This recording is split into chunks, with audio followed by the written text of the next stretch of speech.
My friends, it is with deep regret that I must inform you. Mission Spino has finally concluded.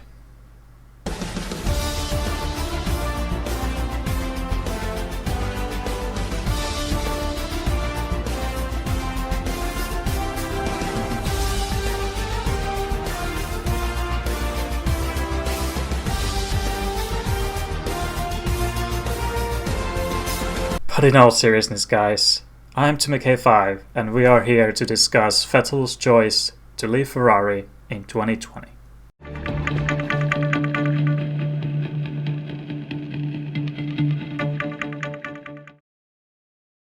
So let's look back at 2015 and see how Vettel's career at Ferrari started off. So obviously he resigned from Red Bull by the end of 2014 following a disappointing season and signed for Ferrari for 2015 in the hopes of winning a championship with them. As we all know, it started in positive signs, Vettel winning 3 Grand Prix that year, but after 2015, 2016 was a disappointing season with Vettel unable to win any Grand Prix. However, Ferrari managed to take a small step forward in 2017, allowing Vettel to win 5 Grand Prix, the same amount as the following year. And sadly, 2018 was the last chance for Vettel to clinch the championship.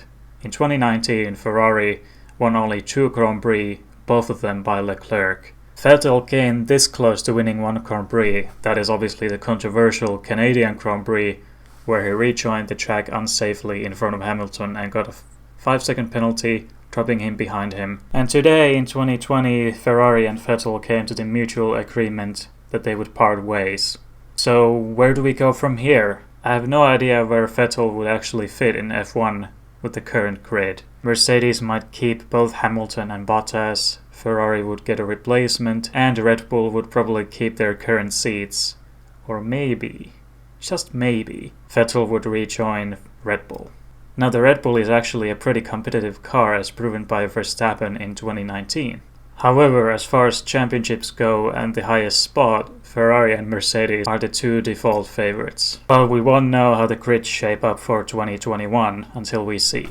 But what we do know, however, is how Vettel performed before 2014, introducing the 1.6 hybrid V6 turbocharged engines. So obviously he won his only 4 championships in a row with Red Bull from 2010 to 2013. But not only did the rule changes as well as the Red Bull in 2014 affect Vettel's downfall. Another reason was Ricciardo.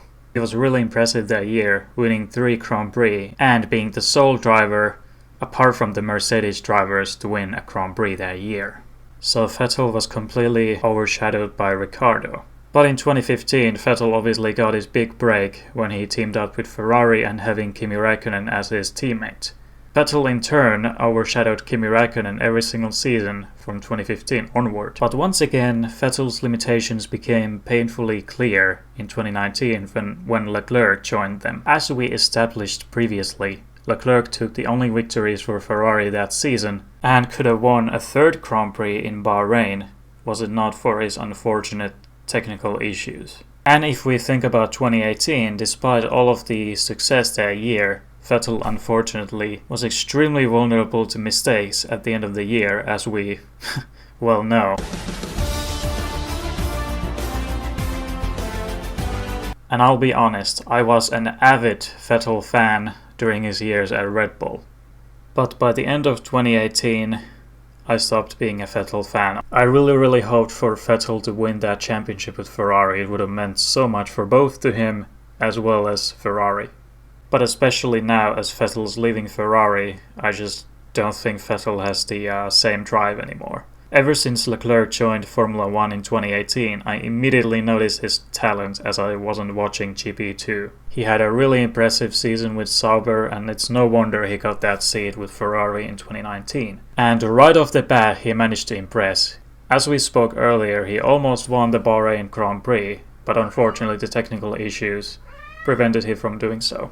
But later that season, Leclerc obviously managed to win both the Belgium and Italian Grand Prix in a row, the latter of which was obviously most important. The first victory for Ferrari on their home soil in a long while. Now, even though there was a bit of controversy behind that race with Leclerc blocking Hamilton and being on the very limits and edges of the rulebook, it was still a very mature performance by him. But as we look toward 2021, not to mention the Corona season, how is Vettel gonna perform and what are his plans for 2021?